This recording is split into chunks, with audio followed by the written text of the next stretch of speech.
If you're waking up at 3 a.m. in the morning with your heart racing and your brain attacking you, this isn't random, and you're not going out of your mind. Hi, I'm Ann Johnson. Y'all ready to chat? If you're in perimenopause or menopause, this is a routine, an unwanted, exhaustive, unhinged, nightly endeavor that nobody warned you about. We're going to talk about what to do when it does happen and how to prevent it from happening, so stick with me. First things first, I need you to hear me. You are not losing your mind. I know it feels that way at 3 o'clock in the morning when your heart is pounding and your mind is racing and you're thinking about every little thing in your life that's wrong, but it's not you. What's happening is your hormones are doing something really dramatic, and your sleep is being interrupted on a physiological level. Your brain is literally running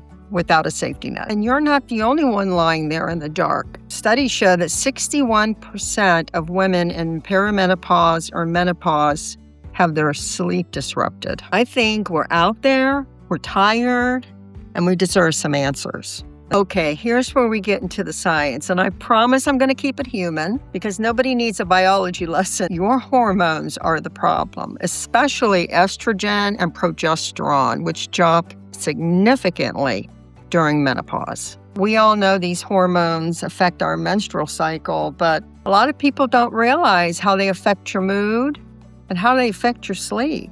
Progesterone has a natural sedative quality.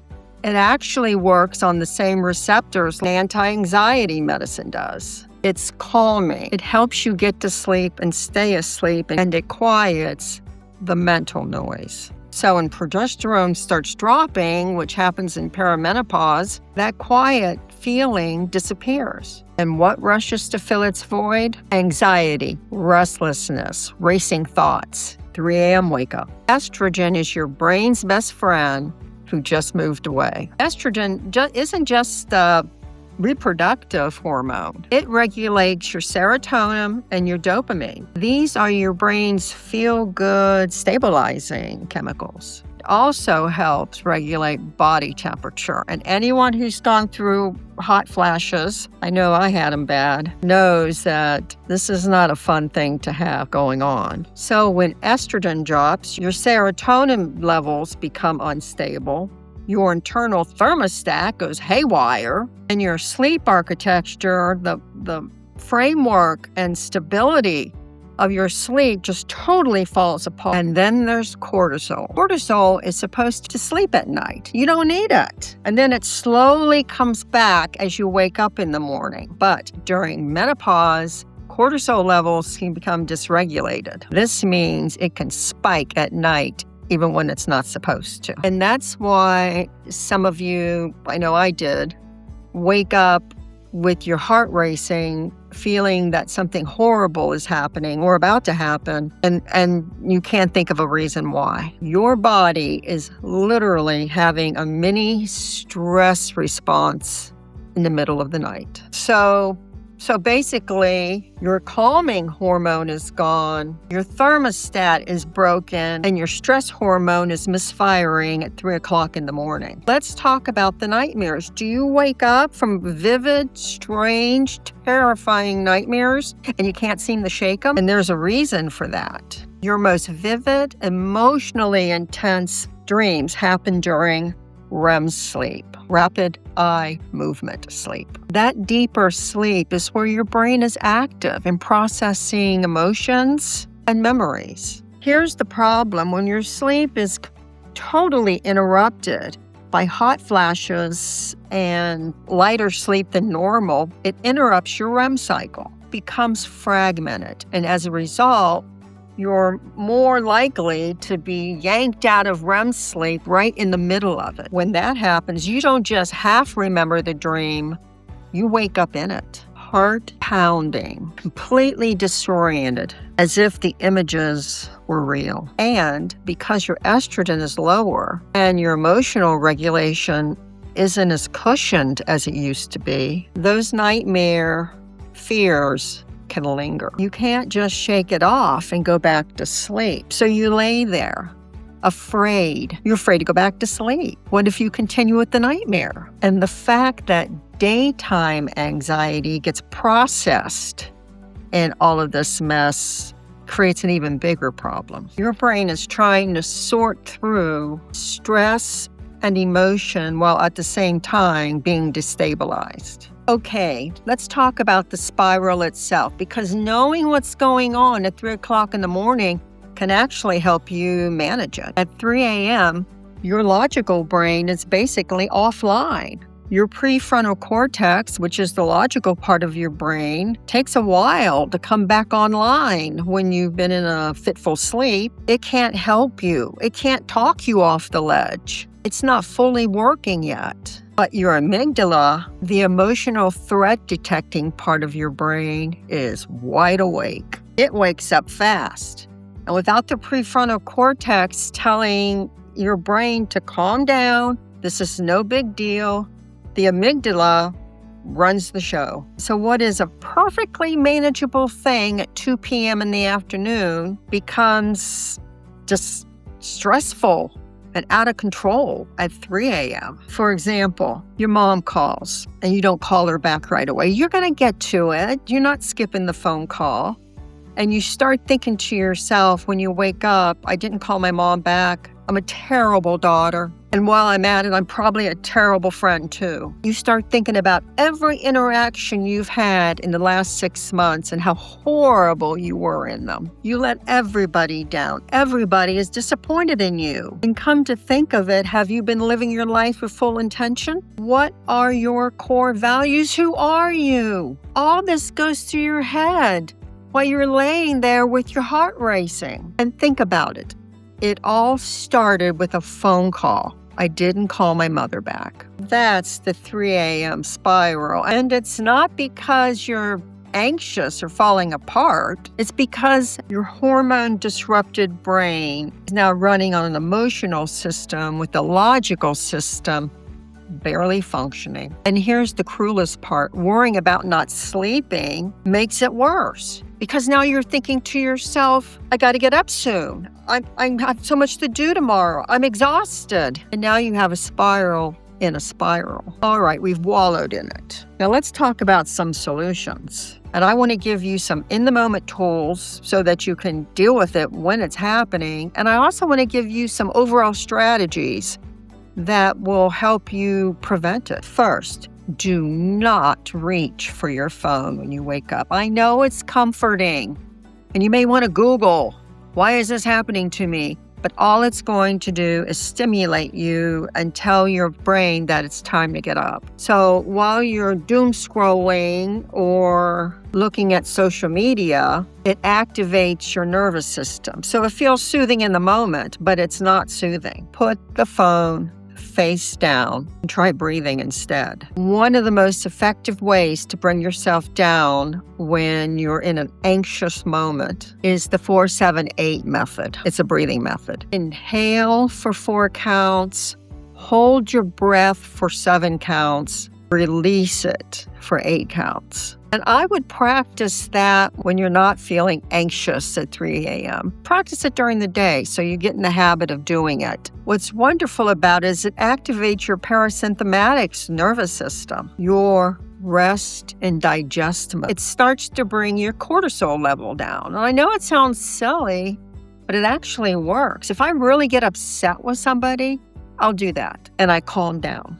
Not right away, but I will calm down if I continue doing that. Try it. Keep a notebook by your stand. This is a game changer. When a thought won't leave you alone, call my mother back. Grab the notebook, write it down. The point is to signal your brain that it has been noted so it can calm down. Your brain keeps cycling thoughts because it thinks you're going to forget it. Once the thought is on the paper, your brain can release it.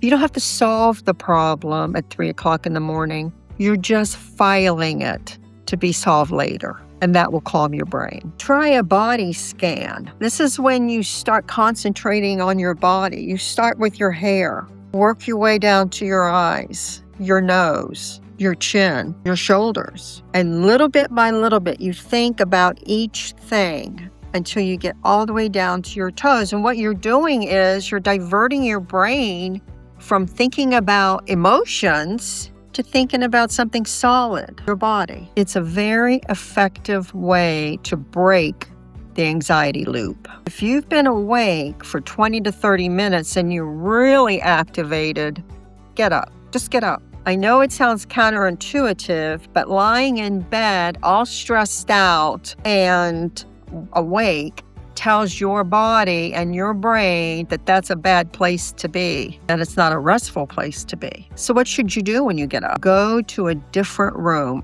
in low light. You don't want anything stimulating. Read a book till you get sleepy. Have a warm drink that's decaffeinated. Do not pick up your phone. Do not turn on the television. As you calm down from sitting up, you'll slowly get sleepy, then go back to bed. This is actually a core principle of a therapy called CBTI, and we're going to talk about that. Some ways to prevent all of this from happening to begin with is, one, keep your room cool. I'm talking 65 to 68 degrees cool. Throw a blanket on your partner if they complain, but you need a cool room so when that hot flash hits, it's not nearly as bad and hopefully won't wake you up. Moisture-wicking pajamas and sheets will also help. Limit your alcohol in the evening. I know that one might sting for some of you. I like a glass of wine once in a while too, but have it earlier,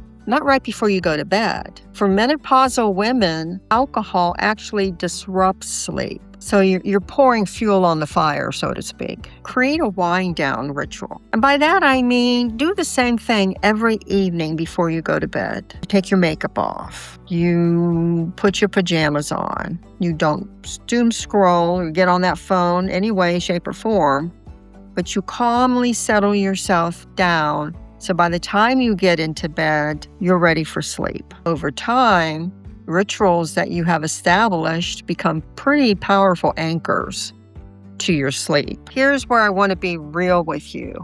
Lifetime tools are great. Everything we've talked about is great. But if your lack of sleep is interfering with the quality of your life, go see a medical doctor. Doctor of osteopath, your gynecologist, a menopausal specialist. Go see someone and see what help they can give you. Hormone replacement therapy, HRT, has done wonders for a lot of women. And I know there's been some controversy about it, but talk to a medical professional and see if it's the right choice for you. It may be. Low-dose antidepressants help some women, especially the SSRIs and the SNRIs. These are commonly prescribed for menopausal women, especially those going through hot flashes and sleep disruption. It can actually help calm the 3 a.m. brain spiral. I mentioned CBTI earlier, and that's cognitive behavioral therapy for insomnia. It has some of the strongest evidence for helping people with sleep problems. It's not about talking about your feelings. It's a structured program that rewires your relationship with sleep. Many therapists offer it, and you can actually get digital CBTI programs. You don't have to white knuckle your way through this. Get the help you need. 3 a.m. lies to you. It takes real relationships, real worries, and real responsibilities, and it blows them up all out of proportion and makes them unmanageable. It makes you feel alone, even though there are millions of women going through the same thing. Your body is going through something major and significant. Your hormones are changing and your brain is adjusting. Your sleep is being interrupted by a biological function that's completely out of your control. This is not weakness. This is menopause. And you deserve support. Not just a podcast or YouTube video telling you to take magnesium, but real compassion, real support. So reach out to somebody who can help you. Come join us in the comments and tell us what your 3 a.m. spirals look like. I'm sure it could help everyone know that they're not the only ones going through this. And hey, if it's 3 a.m. in the morning and you're watching this, hi, you're going to be just fine. Don't forget to subscribe, and thanks for the chat.